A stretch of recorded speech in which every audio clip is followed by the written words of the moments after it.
First concept is actually, why do we have an immune system? What does it do? And it's quite a difficult task. When you think about it, when you're born, you're exposed to all sorts of pathogens, viruses, bacteria, parasites, and your immune system has to straight away, firstly, be able to recognize them, and secondly, be able to deal with them. Now, allergy is like an autoimmune disease. It's where the immune system goes a little bit wrong, and it produces what we call Ige antibodies that generates an allergic response. So what happens? Well, you've got your mast cell, and you have this specific IgE to whatever. Let's say it's a pollen or a food. And when the person or the infant's exposed to that allergen, that binds to a certain bit of the antibody and cross-links it. And that process sends a signal to the mast cell to degranulate. And when it degranulates, it releases the contents in its granules, which are these things here. And an important content is histamine. And histamine mediates lots of symptoms that we experience when we have an allergic reaction. That's why people take antihistamines to counteract their symptoms. So what does histamine do? Well, the first thing it does is it affects your blood vessels. And what it does to the blood vessels is it makes them get bigger, they dilate, and get closer to the skin. So a lot of allergic symptoms involve the skin, and they get this red, itchy rash. And the redness is because the blood vessels are getting bigger, they're dilating. Second thing that happens to the blood vessels is they leak. So fluid inside leaks into the external environment, and that causes the swelling that you get. You can just get the swelling alone, so it's these leaky blood vessels leaking fluid into the surrounding tissue, and in this case you get what we call angioedema, and this is an example of angioedema of the lips, but also it can affect the tongue and the throat, and when that happens, that affects the airways and breathing and can be quite dangerous. And in particularly children and infants, one of the main symptoms is actually the gastrointestinal tract, where they get vomiting, diarrhea, and gastrointestinal symptoms. And also it affects your breathing. That can be a manifestation of wheezing or just the closure of the upper airways affecting air getting in. With very young children, it may just simply that they just don't look right. They get that floppy child. They may be pale. The main features are really on the skin, so this red, itchy urticaria rash. They can aggravate dermatitis, can affect their respiratory system, so wheezing, difficulty breathing, and gastrointestinal tract. And I'm going to talk a little bit about the gastrointestinal tract, because particularly in children, there's some odd manifestations. So the first one is just a simple allergic reaction. So as soon as they eat food, they get symptoms quite soon afterwards. They might spit it out because their mouth's quite irritated. They may vomit, they may get diarrhea. But usually that happens quite soon, within minutes of exposure. Some reactions occur a lot later, and they're probably not what we call Ig mediated, and that's what I'm going to talk about mainly in this talk.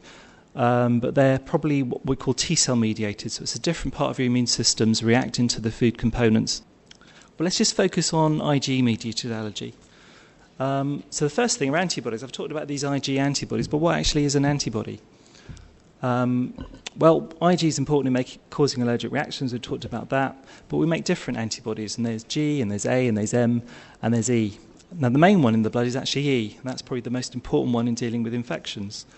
But it's E that causes allergic reactions.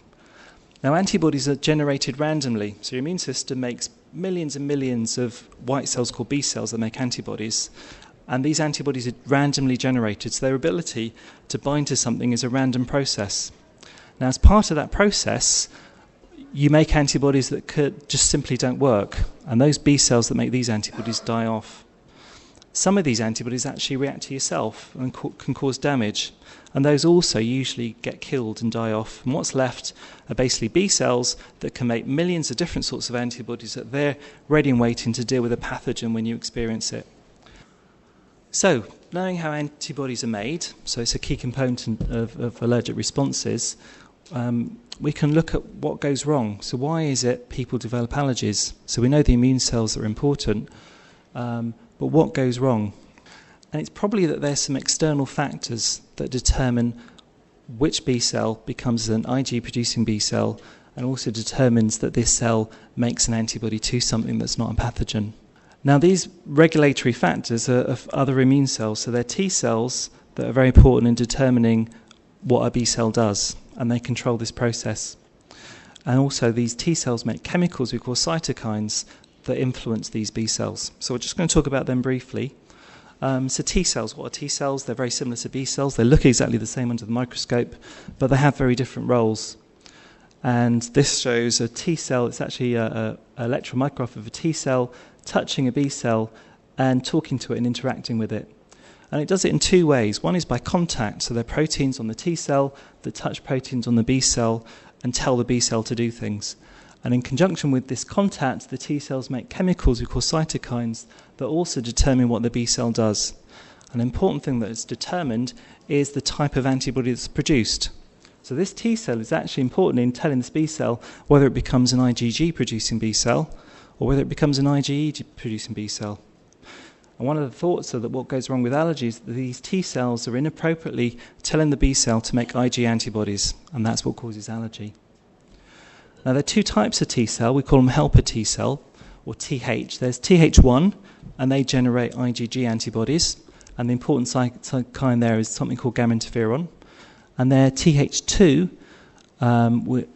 helper T cells, and they determine whether you make Ig or not. And they do that via cytokines, particularly ones called IL-4 and IL-13. So to tell this B cell to become an IgE-producing B cell, this T cell particularly makes these IL-4 and IL-13 cytokines, as well as contact signals at the same time. And there are more cells. So this is not so straightforward. They're regulatory T cells. And the reason why it's so complicated is it's so important to stop inappropriate immune responses. Now, these regulatory T cells are different to helper T cells, and what they do is they particularly stop inappropriate immune responses. They stop autoimmunity. And most of the time it works, but sometimes it goes wrong, and that's why I develop things like rheumatoid and diabetes. And it's thought that regulatory T cells are also important in allergy. And when you look at people with a predisposition to allergy, you find that there is a problem with these regulatory T cells too.